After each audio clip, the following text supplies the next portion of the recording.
Evening children, I hope you all are well at home and following all the instructions and safety norms to protect yourself.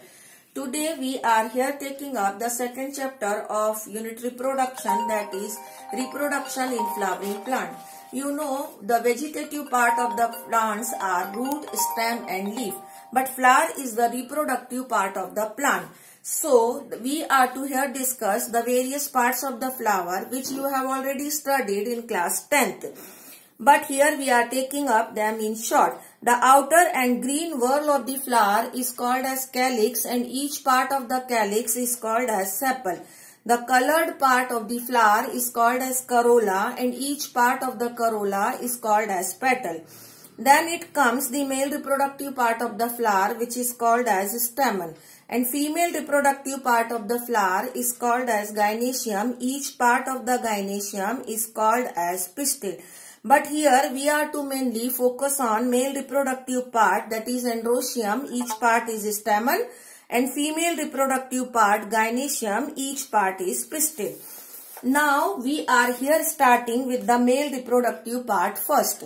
Each part of the Androcium is stamen, whose picture is shown here. This is the long thread-like structure of the stamen, which is called as filament, over which a globular structure is present called as anther. This anther is further divided by a longitudinal groove into two chambers. Hence, this anther is called as bilobed or dithecus. But each chamber is further divided into two more chambers. Hence, there are 4 pollen chambers are present in each anther. In these pollen chambers, the microspore mother cells are present, which will develop into the microspore or which will produce the microspore, which are called as pollen grains. But before discussing the formation of pollen grain, we are to see the various layers of the pollen chamber. This is the diagrammatic sketch of the pollen chamber, which is called as microsporangium. This is the mature microsporangium is shown here, in which this is shown the dehiscence from which the pollen grain will liberated out.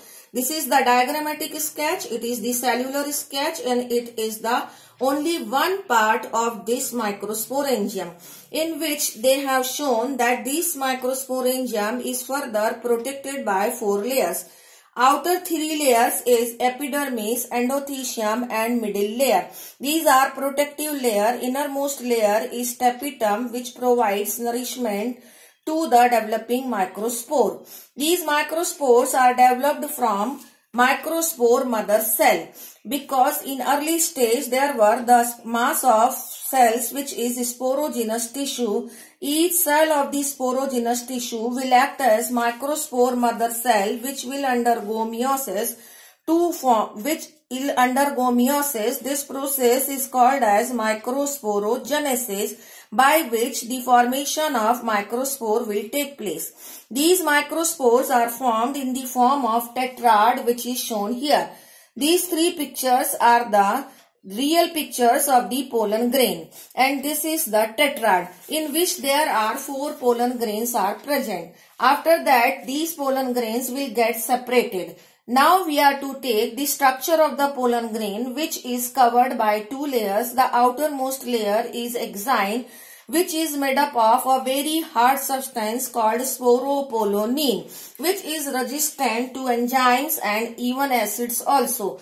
And inner layer is called as intine, which is made up of cellulose and pectin, within which the cytoplasm is present, which is covered by plasma membrane. In the cytoplasm of pollen grain, there are 2 cells are present. The bigger cell is called as vegetative cell and small cell is called as generative cell. In 60% of angiosperm, the pollen grains shed in 2-celled stage only. But in some of the angiosperm, this generative cell further divides and form 2 cells. This way, 3-celled stage of pollen grain will be formed. In this stage, the pollen grain will shed and will cause pollination, which we will take up in the next chapter.